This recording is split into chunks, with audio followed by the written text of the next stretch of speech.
Oke, Obis Ergo Chair Pro V2. Mari kita coba. Oh, wow. Oke.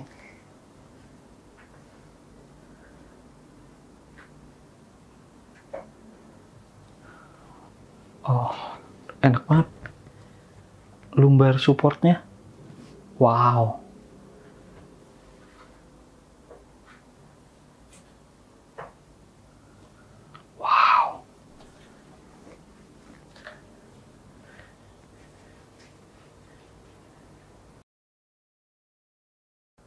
Oke, wah, udah lama banget nggak bikin video di YouTube.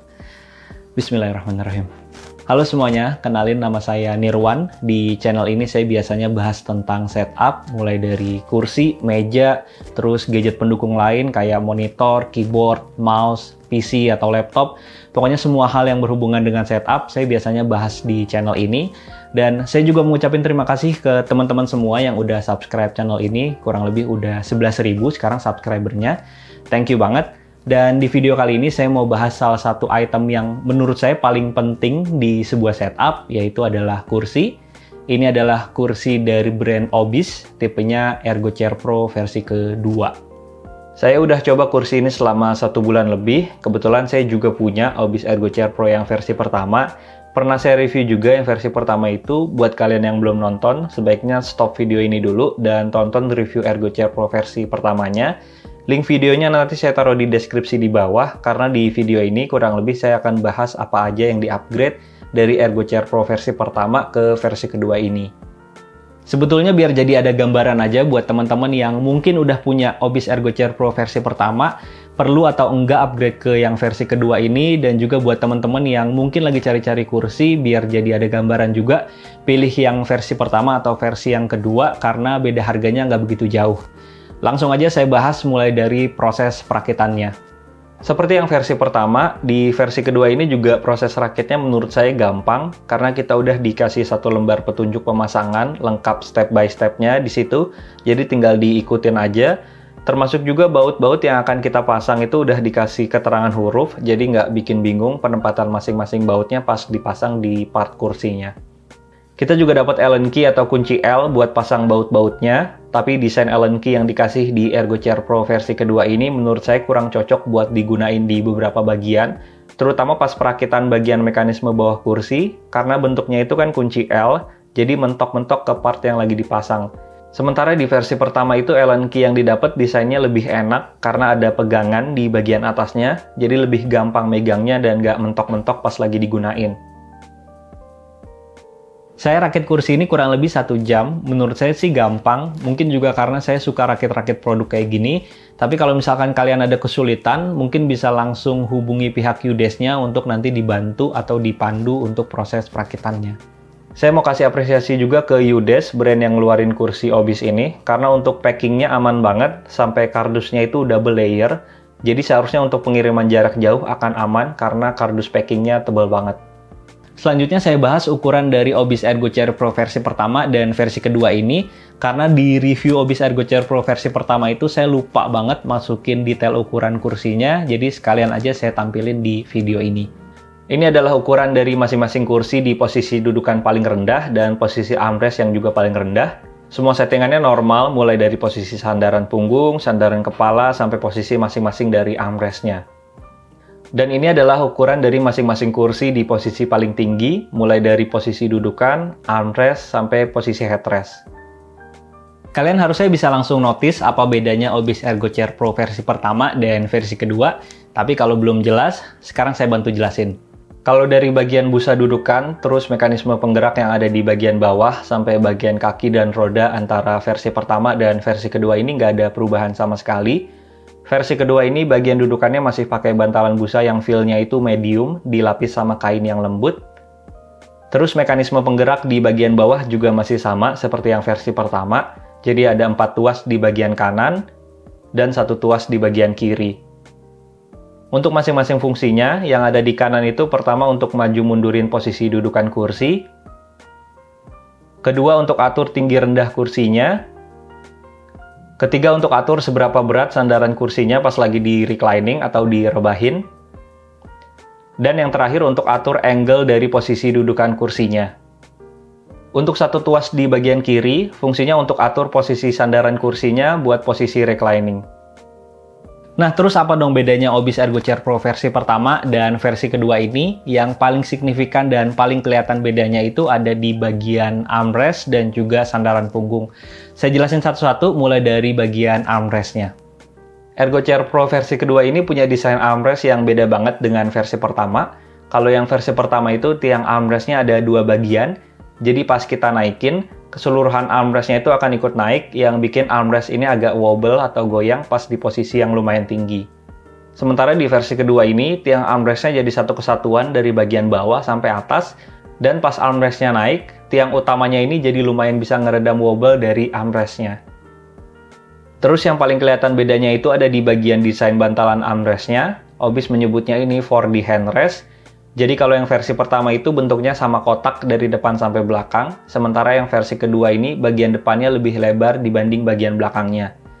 Untuk bantalannya sendiri, saya ngerasa yang versi kedua ini lebih empuk dibanding yang versi pertama. Mungkin karena bentuknya juga beda, yang versi kedua bantalannya cembung dan ada kontur di bagian sampingnya, sementara yang versi pertama itu agak sedikit cekung dan rata di bagian sampingnya.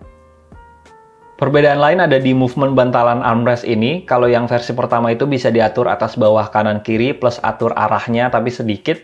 Sementara yang versi kedua ini selain bisa diatur movement atas bawah kanan kiri, pengaturan arah armrestnya jauh lebih leluasa dibanding yang versi pertama. Ini berguna buat kalian yang mungkin ngerasa jarak armrestnya pas di posisi lurus itu masih terlalu jauh, bisa atur arah armrestnya jadi lebih dekat lagi ke badan.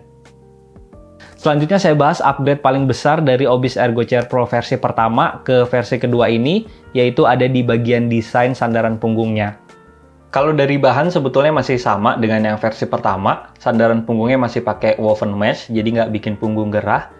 Tapi desain keseluruhan bagian sandaran punggungnya beda banget, karena yang versi kedua ini bagian lumbar supportnya terpisah dari keseluruhan bagian sandaran punggung. Ini bikin posisi badan jadi super tegak, karena bagian pinggangnya benar-benar ditopang sempurna ngikutin bentuk tulang belakang, dan kalau ngerasa lumbar supportnya ini masih kurang maju, kita bisa atur dengan tuas yang ada di bagian belakang biar lumbar supportnya lebih maju lagi. Di yang versi pertama sebetulnya bagian lumbar supportnya itu udah cukup banget menurut saya, plus bisa di-adjust juga sesuai posisi pinggang. Tapi di versi kedua ini desain bagian lumbar supportnya yang terpisah ternyata lebih enak lagi karena bagian pinggang jadi lebih tertopang dengan baik.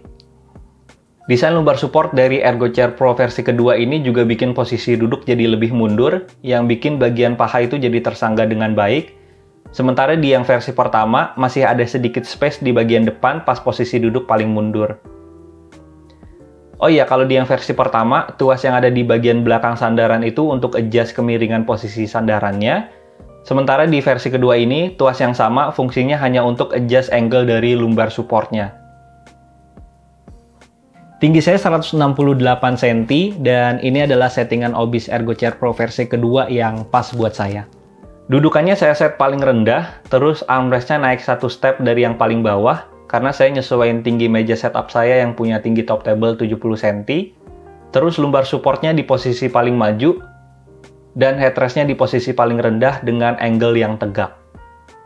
Kurang lebih kayak gini posisi duduk saya di kursi Obis Ergo Chair Pro versi kedua. Untuk posisi reclining paling rebah, saya atur lumbar supportnya di posisi paling mundur dan angle headrestnya di posisi paling belakang. Karena kalau lumbar supportnya ada di posisi paling maju, saya agak kurang nyaman di bagian pinggang yang ikut terlalu maju. Oh iya, untuk bagian headrest, bentuknya sama aja antara yang versi pertama dan versi kedua. Hanya beda dudukan dari headrestnya, selebihnya sama, mulai dari ukuran, tinggi rendah, sampai bahan mesh yang digunain itu sama persis. Obis Ergo Chair Pro versi kedua ini menurut saya benar-benar di-upgrade di bagian yang paling penting dari versi pertama, karena untuk bagian dudukan ke bawah saya rasa emang nggak perlu ada ubahan apa-apa. Jadi perubahan di bagian armrest plus keseluruhan bagian sandarannya ini bikin kursinya jadi lebih nyaman lagi. Dan Obis Ergo Chair Pro versi kedua ini sekarang jadi kursi di setup utama saya, menggantikan versi pertamanya yang udah saya pakai kurang lebih selama 1 tahun. Obis Ergo Chair Pro yang versi pertama sampai sekarang juga masih awet, busa dudukannya masih bagus, nggak ambles, terus juga bagian yang mesh kayak di sandaran kepala, sandaran punggung, itu bagian meshnya atau bahan meshnya juga masih kenceng, terus mekanisme bagian bawah kursinya juga masih berjalan dengan baik, jadi seharusnya versi kedua ini awetnya sama dengan yang versi pertama, tapi mungkin nanti tahun depan saya akan buatin video update gimana kondisi Obis Ergo Chair Pro versi kedua ini untuk pemakaian lebih dari 1 tahun. Terus kalau misalkan teman-teman udah punya versi yang pertama, perlu atau enggak upgrade ke yang versi kedua? Ini agak susah sih saya jawabnya. Karena saya mikirin versi pertamanya itu nanti mau dikemanain. Apakah mau dijual lagi atau mau ditaruh di setup yang berbeda? Soalnya kebetulan saya sendiri punya 2 setup yang berbeda. Jadi versi yang pertama saya taruh di setup kedua saya, dan versi kedua ini saya taruh di setup utama. Bisa saling ganti-gantian dan dua-duanya kepake satu sama lain gitu. Tapi kalau misalkan teman-teman emang udah ada budgetnya atau ada budgetnya, dan rela beli kursi baru lagi, ya udah ambil aja yang versi kedua, karena upgrade-nya bener-bener kerasa. Terus kalau misalkan teman-teman belum punya versi pertama dan bingung mau ambil yang versi pertama atau versi kedua, plus budgetnya ada sekitar 5 jutaan, ambil aja langsung yang versi kedua kalau menurut saya. Karena bedanya itu 500.000 yang versi pertama dan yang versi kedua. Versi pertama itu 4.390.000, versi kedua 4.890.000. Beda 500.000, tapi kalau menurut saya sendiri, upgrade yang dikasih itu bukan gimmick. Jadi bener-bener kerasa. Yang bagus dipertahanin, yang bisa diupdate jadi lebih baik lagi, atau diupgrade jadi lebih baik lagi, kayak sandaran punggung, terus juga bagian armrest, itu diupgrade dengan yang lebih enak lagi gitu. Saya mau cerita sedikit. Jadi ada 6 orang, 5 deh. Ini 6 maksudnya satunya saya. 5 orang berbeda, istri saya, orang tua, pas lagi main ke rumah, terus temen pas lagi main ke rumah juga. Saya suruh 5 orang ini masing-masing cobain di Obis Ergo Chair Pro versi pertama sekian menit, terus pindah ke versi yang kedua sekian menit. Kelima orang ini dengan postur yang beda-beda tentunya, terus juga pengalaman duduk di kursi yang beda-beda, bilang versi kedua lebih enak dibanding yang versi pertama. Gitu. Jadi ternyata bukan saya doang yang ngerasain versi kedua ini lebih enak dibanding versi pertama. Terutama di bagian sandaran punggung ya, itu udah paling kerasa banget bedanya. Jadi kalau misalkan teman-teman ada budgetnya 5 juta gitu, ambil aja versi kedua langsung. Tapi kalau misalkan teman-teman budgetnya pas, 4.400.000, 4.500.000, ambil versi pertama itu udah lebih dari cukup. Itu kursi yang worth it, kita ngeluarin 4.500.000, 4.400.000, buat sebuah kursi itu udah worth it banget kalau menurut saya. Soalnya ya pengalaman saya pakai versi pertama 1 tahun lebih, hampir 1 tahun, 1 tahun lebih ya. Iya 1 tahun lebih. Bener-bener nggak tergantikan sampai versi kedua ini saya coba gitu. Jadi worth it, harga segitu gitu. Tapi sayangnya, nah ini concern saya buat Diyudes. Diyudes itu brand yang ngeluarin Obis Ergo Chair Pro ini. Saya nggak tahu update-nya sekarang udah ada atau enggak. Mereka itu setahu saya belum punya showroom atau toko offline. Jadi kalau misalkan teman-teman mau coba secara langsung itu kayaknya nggak bisa deh, kemungkinan nggak bisa karena mereka belum punya toko atau showroom kan. Alangkah lebih baiknya kalau mereka segera bikin showroom atau toko offline atau pameran di mana gitu. Jadi kita bisa datang langsung untuk coba masing-masing produknya. Baik itu kursi, terus meja juga karena mereka jual meja dan semua peralatan setup kan mereka jual gitu. Jadi kita bisa coba secara langsung terutama kursi ya karena postur badan orang beda-beda, kebutuhan beda-beda, budget beda-beda. Lebih enak kita datang, terus juga nyobain satu-satu, kita cocokin sama budget kita cocokin sama postur badan kita cocokin sama kebutuhan kita, biar nggak salah pilih. Karena takutnya kalau cuma dilihat dari video review kayak gini, ada orang yang lebih tinggi dari saya, ada orang mungkin yang lebih pendek dari saya, dan segala macamnya, itu kan jadi kayak mereka mungkin bisa ragu cocok atau enggak, ditambah harganya kan juga bisa dibilang cukup mahal gitu sih. Ya, semoga Dayudes punya showroom segera atau toko offline biar kita bisa coba produk-produk mereka. Tapi kalau misalkan teman-teman mau cek produk apa aja yang mereka jual, nanti link pembelian kursi ini termasuk juga link tokonya saya taruh di deskripsi video di bawah. Silakan kalian cek. Oke, kalau gitu sekian dari saya untuk video kali ini. Terima kasih semuanya sudah menonton. Like kalau suka video ini, subscribe channel ini jika belum. Saya Nirwan Fadli, pamit.